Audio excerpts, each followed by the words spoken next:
Rob from Black Label Miniatures and welcome back. This week I wanted to work on something a little different, so I busted out Feirros from Warhammer 40k. Having not painted 40k in about 20 years, I was really super excited to work on him, but this dude came with his own little challenges, namely that third servo arm. The arm was like a constant magnet for my fingers and I kept breaking it off. And if I had to do this all over again, I would probably wait to attach that darn thing. So after assembling our mini and giving him a primer coat of black, let's go ahead and give it a base coat of Vallejo Model Color Black. Now if you're curious why we're doing this step, it's so in case we make a mistake and need to clean up, we'll be using the same shade of black. I find it's easier to airbrush this step and faster for sure. When mixing your airbrush paints, it's always best to mix them in a separate container to ensure proper ratios and no chunky stuff makes it into your airbrush. And for airbrushing, you want to make sure your paint is about the same consistency of milk. Most colors can be thinned properly just using water, and if needed, a little bit of flow improver. Still using the airbrush here, I'm going to add some highlight or pre-shade color to the armor, this time using a Vallejo Model Air Black Green. When painting blacks, you really do not want to use a pure black as your base color, but more as a recessed color or background color. Why do you ask? It's because black is the darkest color you can achieve, and you will not be able to shade from that point on. So with this color, I'll be aiming for the highest parts of the shoulder pads, the knees, ankle areas, and the flat parts of the servo arms. And you want to make sure that you turn your compressor down and take your time here. If you overspray, just grab some black and clean up those areas. I wanted to experiment with some pre-shade line highlights, so I grabbed some Vallejo Game Color Heavy Blue Gray and went around the armor, line highlighting the edges of the power armor and servos. Some of these needed to be re-established later, and you could certainly wait to do this step.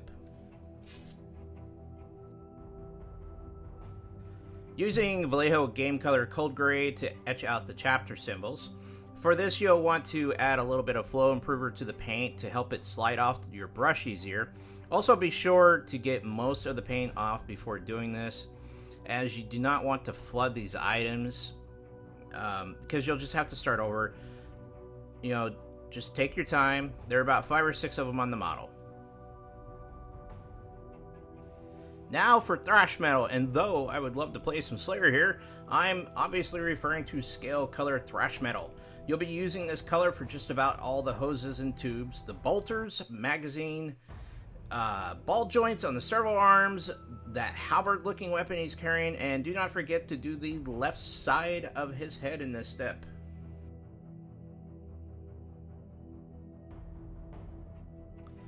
For the bolter gun looking thingamajigger he's got on his shoulder there, the card shows it being a slight bluish green color, so for that I'm going with a Vallejo Model Color Pale Gray Blue.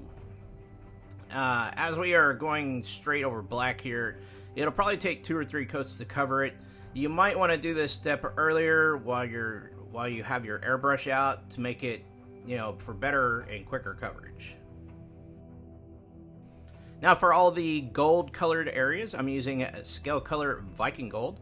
These areas include the teeth on the bottom servo arm grip, the inside section of the halberd, and the symbols on the bolter gun. Using a Vallejo Model Color Cavalry Brown, I'm going to color his holster and the grip of the halberd here. For the purity seal, I used a Vallejo Model Color Buff, but now I think I should have probably used khaki for the base and highlighted with buff.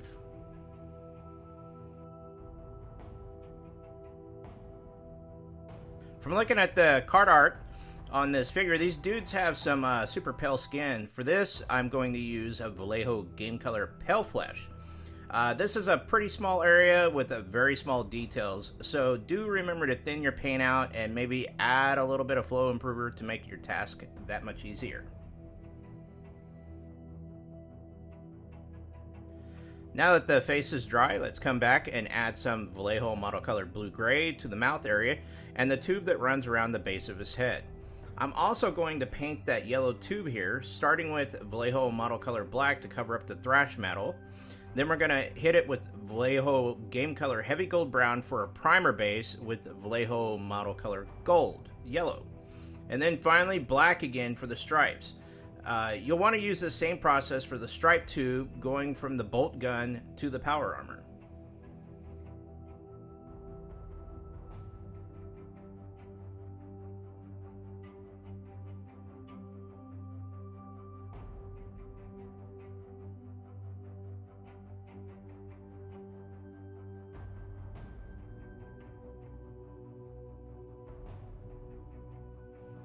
Before moving on to the wash section, I always find it best to give the model a gloss coat if you're using a water-based washes like Army Paint or Citadel.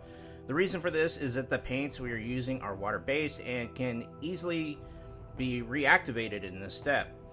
For the face portion of the head, I'm using a flesh wash thinned with water, so I don't want to change the hue of the skin tone too much. Now for the bolter gun, I'll use blue and light tone.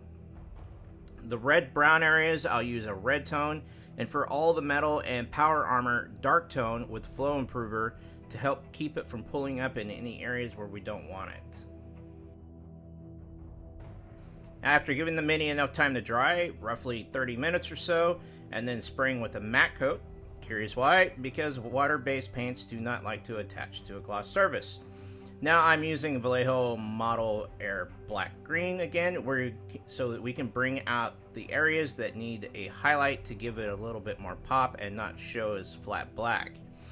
Since this area was originally airbrushed, you really want to make sure that this paint is wet and thinned, so you don't leave any, brush strokes, and help it blend in better.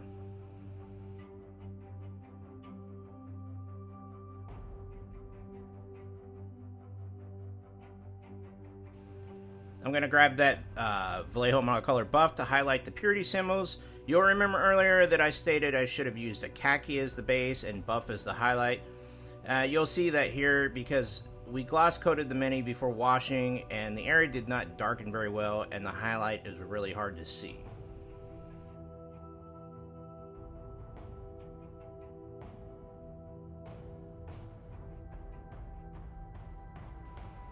Now I'm going to grab some Thrash Metal to help blend in the lighter and darker areas on all the metals.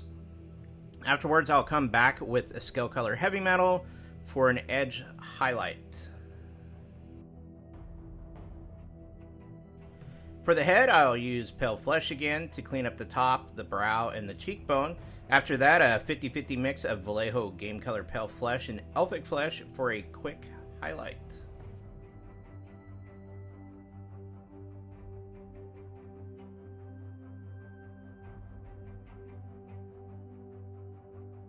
For the halberd, holster, and the random red tubes, I'll re-establish the Vallejo Model Color Cavalry Brown around the outside and then highlight using Vallejo Model Color Flat Red.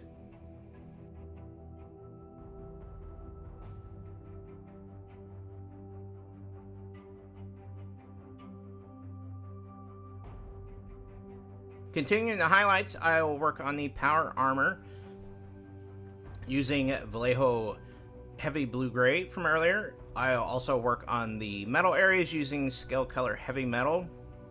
For the bolter gun, we'll be using Vallejo Model Color Pale Gray-Blue, and I will also use this on the chapter symbols to help give them a little bit of boost. Then finally, the gold areas using a Scale Color Dwarven Gold.